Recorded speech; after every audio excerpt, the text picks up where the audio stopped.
तो चलिए शुरू करते हैं। आज का टॉपिक क्या है? तो आज के टॉपिक में मैं मिसलेनियस टाइप के टॉपिक लेकर आया हूँ, यानी कुछ ऐसे क्वेश्चंस लेकर आया हूँ जो आपके एग्जाम में आते हैं और आपसे गलत हो जाते हैं। तो आज की क्लास के बाद आपके सारे डाउट इस टॉपिक से रिलेटेड खत्म हो जाएंगे। तो 3 टॉपिक मैं यहाँ पर डिस्कस करूँगा। कौन कौन से टॉपिक रहेंगे? तो चलिए बिना किसी देरी के शुरू करते हैं अपने टॉपिक को और देखते हैं आज क्या है खास। सबसे पहला टॉपिक है प्रमुख समितियों से, यानी ये कुछ ऐसी समितियां हैं जो हमारे एग्जाम में बहुत ही ज़्यादा पूछी जाती हैं। तो इन सारी समितियों को आप अच्छे से लर्न कर लेंगे, जिससे आपका एग्जाम जब आए तो आप सारे क्वेश्चन सही करके आए। चलिए पढ़ते हैं। सबसे पहली समिति है कस्तूरी रंगन समिति, जिसको शिक्षा के लिए शुरू किया गया था। फिर है शिवरमन समिति, जिसके अंतर्गत नाबार्ड की स्थापना करी गई थी। फिर है बलवंत राय मेहता समिति, जिसके तहत त्रिस्तरीय पंचायती राज की स्थापना करी गई थी। फिर है सरदार स्वर्ण सिंह समिति, जिसके अंतर्गत मौलिक कर्तव्य को स्थापित किया गया था। फिर है नरसिम्हन समिति, जिसके अंतर्गत बैंकिंग सुधार को लागू किया गया था। सुरेश तेंदुलकर समिति, जो गरीबी के लिए बनाई गई थी। भगवती समिति बेरोजगारी के लिए बनाई गई थी। रंगराजन समिति गरीबी के लिए बनाई गई थी। फेरवानी समिति सेबी की स्थापना के लिए। विजय केलकर समिति जीएसटी के लिए। चेलैया समिति कर सुधार के लिए। और सरकारी आयोग समिति केंद्र और राज्य के बीच संबंध स्थापित करने के लिए। उम्मीद करता हूं पहली स्लाइड आपने अच्छे से कवर कर ली होगी, लेकिन आपको केवल इतने में ही नहीं जाने दूंगा, आपको इसी स्लाइड में एक एक पॉइंट को लर्न करा दूंगा। चलिए अब विस्तार से एक एक समिति पर आते हैं और उससे रिलेटेड कुछ इंपॉर्टेंट पॉइंट जानते हैं और आपसे पूछते हैं। चलिए शुरू करते हैं। सबसे पहले कस्तूरी रंगन समिति जो थी शिक्षा के लिए स्थापित करी गई थी। इसकी स्थापना किस एक ईयर में करी गई थी? कब सरकार को इसकी जरूरत पड़ी थी? कमेंट कॉलम में आप आंसर करिए। इसके अलावा शिवरमन समिति जो है ये नाबार्ड की स्थापना के लिए स्थापित करी गई थी। नाबार्ड क्या है? तो national agriculture bank for rural development, यानी कि रूरल डेवलपमेंट के सुधार के लिए जो एक बैंक हमारे देश में वर्क करती है, एक डेवलपमेंट बैंक, ये नाबार्ड है, जिसकी स्थापना करी गई थी शिवरमन समिति की सिफारिश के बाद 1982 में। ठीक है, आपको कमेंट कॉलम में बताना है कि नाबार्ड के वर्तमान में अध्यक्ष कौन है। उसके बाद है बलवंत राय मेहता समिति, जिसके अंतर्गत त्रिस्तरीय पंचायती राज को जोड़ा गया। अच्छा, कमेंट कॉलम में ये बताइए कि त्रिस्तरीय पंचायती राज जो है इसको किस एक संविधान संशोधन के तहत जोड़ा गया था? कमेंट कॉलम में आंसर करिए। उसके बाद है सरदार स्वर्ण सिंह समिति, जो कि मौलिक कर्तव्य के लिए लागू की गई थी। अच्छा, मौलिक कर्तव्य कब लागू किए गए थे, क्या आपको पता है? इसका ईयर कौन सा था? मैं ऑप्शन देता हूं। 1974 था, 1975 था, 1976 था या 1977 था। इसके अलावा कौन सा संवैधानिक संशोधन था, यह भी मैं ऑप्शन देता हूं। 40वां, 41वां, 42वां या फिर 43वां या फिर 51वां। कौन सा संविधान संशोधन था जिसके तहत मौलिक कर्तव्यों को लागू किया गया था हमारे देश में? कमेंट कॉलम में आप जरूर बताइए सारे आंसर्स। फिर है नरसिम्हन समिति, जिसको बैंकिंग सुधार के लिए लागू किया गया था। कमेंट कॉलम में ये बताइए भारत की पहली बैंक किस एक ईयर में और कौन सी थी जिसे स्थापित किया गया था। फिर है सुरेश तेंदुलकर समिति, जिसे गरीबी के लिए लागू किया गया था। फिर है भगवती समिति, जिसे बेरोजगारी को देखते हुए लागू किया गया। रंगराजन समिति को भी गरीबी को देखते हुए लागू किया गया। फेरवानी समिति को सेबी की स्थापना के लिए लागू किया गया। सेबी क्या है? तो security exchange board of India SEBI है, जिसके वर्तमान में अध्यक्ष कौन है? कमेंट कॉलम में आंसर करिए। 1992 एक्ट के तहत 1988 में सेबी की स्थापना करी गई थी। भारत में शेयर मार्केट की नियामक है, एक तरीके से बोल सकते हैं। तो सेबी को फेरवानी समिति की सिफारिश के बाद बनाया गया था। फिर है विजय केलकर समिति, जिसको लेकर जीएसटी बनाई गई, यानी गुड्स एंड सर्विसेज टैक्स, जिसकी शुरुआत हमारे देश में 1 जुलाई 2017 को करी गई थी। कमेंट कॉलम में आंसर करिए कि जीएसटी लागू करने वाला पहला राज्य कौन सा था? जल्दी से कमेंट कॉलम में बताइए।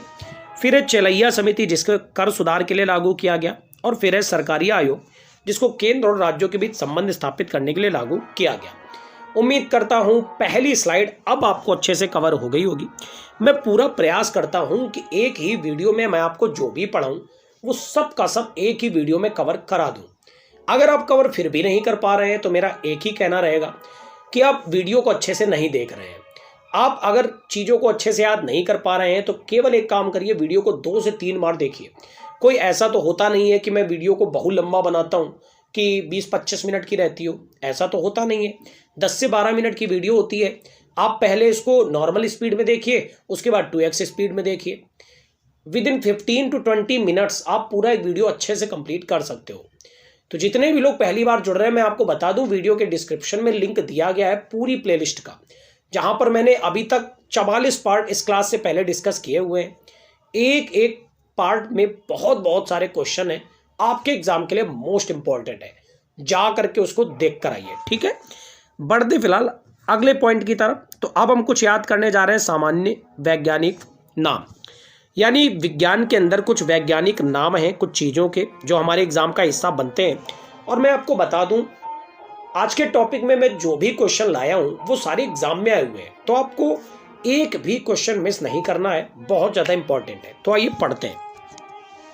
सबसे पहले मनुष्य का वैज्ञानिक नाम क्या है, तो ये तो बहुत इंपॉर्टेंट है। मनुष्य का वैज्ञानिक नाम है होमो सैपियंस। क्या नाम है? Homo sapiens. फिर गाय का वैज्ञानिक नाम क्या है, तो बॉस इंडिकस है। क्या है? Bos indicus. उसके बाद शेर का वैज्ञानिक नाम क्या है, तो पैंथरा लियो। क्या नाम है? पैंथरा लियो। फिर चीता का वैज्ञानिक नाम पैंथरा पार्डुस। दोनों में थोड़ा सा अंतर है, तो याद रखिएगा कि शेर का वैज्ञानिक नाम है पैंथरा लियो। कैसे याद रखें सर, कुछ लोग ये सोच सकते हैं।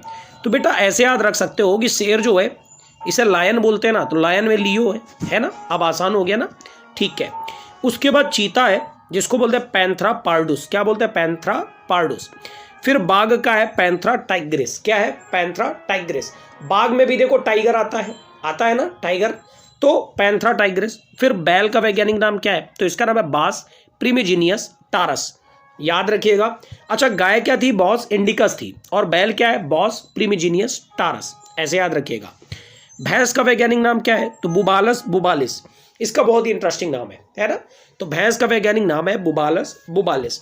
बकरी का वैज्ञानिक नाम है केप्टा हिटमस। क्या नाम है? केप्टा हिटमस। सुअर का वैज्ञानिक नाम क्या है, तो सुसस फ्रोका डोमेस्टिका। क्या नाम है? सुसस फ्रोका डोमेस्टिका। ये कैसे याद रखें, तो देखो सुअर में पहले सु शब्द आता है और इसमें भी पहले सु शब्द आता है। हाथी का वैज्ञानिक नाम क्या है? एफिलास इंडिका। क्या नाम है? एफिलास इंडिका। फिर घोड़ा का वैज्ञानिक नाम क्या है, तो इक्वस कैबेलस। इक्वस कैबेलस। खरगोश का वैज्ञानिक नाम ऑरिक्टोलोगस कुनिकुलस। लंगूर का वैज्ञानिक नाम होमिनोडिया। मोर का वैज्ञानिक नाम पावोक्रिस्टेटस। सबसे ज़्यादा इंपॉर्टेंट इसमें 2-4 ही है, ठीक है। अगर मैं आपको बताऊं कि इसमें से इंपॉर्टेंट कौन से हैं, तो आइए मैं आपको बता देता हूं अच्छे से। सबसे पहले मनुष्य का नाम याद रखिएगा, फिर गाय का नाम याद रखिएगा, उसके बाद आप चले आइए हाथी का नाम याद रखिएगा, घोड़े का नाम याद रखिएगा, मोर का वैज्ञानिक नाम याद रखिएगा। देखिए इंपॉर्टेंट तो सारे होते हैं, एग्जाम में जो भी आ जाता है वो बहुत ज़्यादा इंपॉर्टेंट हो जाता है, लेकिन यहाँ पर पढ़ने हमको सब पढ़ेंगे, सारे के सारे लर्न करने पड़ेंगे, क्योंकि एग्जाम में जो भी आ गया वही इंपॉर्टेंट बन जाएगा, ठीक है। तो इससे पहले कि एग्जाम में आ जाए आप अच्छे से एक एक चीज़ को लर्न कर लीजिए। आगामी परीक्षाएं आपकी बहुत सारी है, एसएससी जीडी की परीक्षा है, सीएचएसएल भी आ रखा है, तो सारे एग्जाम होने वाले हैं। उन सारे एग्जाम में जीएस मैं श्योर करता हूँ आप जीएस में बहुत सारे नंबर ला सकते हैं, अगर आप प्लेलिस्ट को पूरा जाकर देखेंगे, है ना। और इसी चैनल के माध्यम से आज रात 8 बजे आप जुड़ना मत भूलिएगा। आज रात 8 बजे हमारे फाउंडर सर के द्वारा जीएस की डिटेल क्लास भी है, तो वहाँ पर भी आकर के धमाल मचाना है, ठीक है। बहुत अच्छे से एक एक पॉइंट को पढ़ना है। तो जीएस की डिटेल क्लास शाम को पढ़िए, और इस टाइम में हम लोग कवर कर रहे हैं जीके के 1-लाइनर क्वेश्चन। उम्मीद करता हूँ ये पॉइंट भी आपको क्लियर हो गया होगा। सामान्य विज्ञान में कौन कौन से वैज्ञानिक नाम होते हैं कवर हो गए होंगे। बढ़ते हैं आज के तीसरे टॉपिक की तरफ। समझ सकते हैं मैं 3 टॉपिक एक एक क्लास में कवर करा रहा हूँ। अगला टॉपिक है प्रमुख संधियों का। कौन कौन सी प्रमुख संधियाँ हुई हैं इतिहास में, तो ये जानेंगे। सबसे पहले सूरत की संधि 1775 में होती है रघुनाथ राव और ईस्ट इंडिया कंपनी के बीच। फिर सालाबाई की संधि बहुत फेमस है 1782 में महादजी सिंधिया और अंग्रेजों के बीच। बेसीन की संधि 1802 में पेशवा बाजीराव द्वितीय और अंग्रेजों के बीच। ग्वालियर की संधि 1817 में दौलत राम सिंधिया और अंग्रेजों के बीच। पूना की संधि 1817 में बाजीराव द्वितीय और अंग्रेजों के बीच। सुगौली की संधि ईस्ट इंडिया और नेपाल के बीच 1816 में।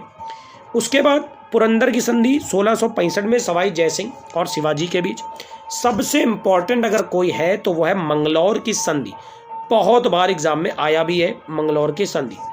1784 में अंग्रेजों और टीपू सुल्तान के बीच हुई थी, और उसके बाद एक और इम्पॉर्टेंट है श्रीरंगपट्टनम की संधि, अंग्रेजों और टीपू सुल्तान के बीच ये भी हुई थी। एक बार फिर से एक एक पॉइंट को कवर करेंगे, एक एक संधि को फिर से देखेंगे। तो आइए ध्यान से देखिए सभी लोग। सूरत की संधि रघुनाथ राव और ईस्ट इंडिया कंपनी के बीच 1775 में।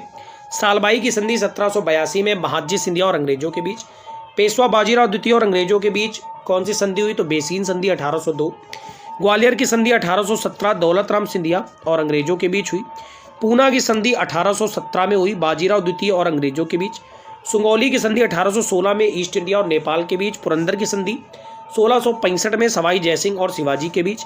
मंगलौर की संधि 1784 में अंग्रेज और टीपू सुल्तान के बीच। उसके बाद श्रीरंगपट्टनम की संधि अंग्रेज और टीपू सुल्तान के बीच 1792 में। उम्मीद करता हूँ आज की क्लास आपको पसंद आई होगी। अगर आपको क्लास पसंद आई है तो लाइक करना ना भूलें, दोस्तों के साथ ज़्यादा से ज़्यादा शेयर करें, जिससे ज़्यादा से ज़्यादा इस चैनल के साथ लोग जुड़कर लाभ उठा सकें। Thank you everyone, God bless you all.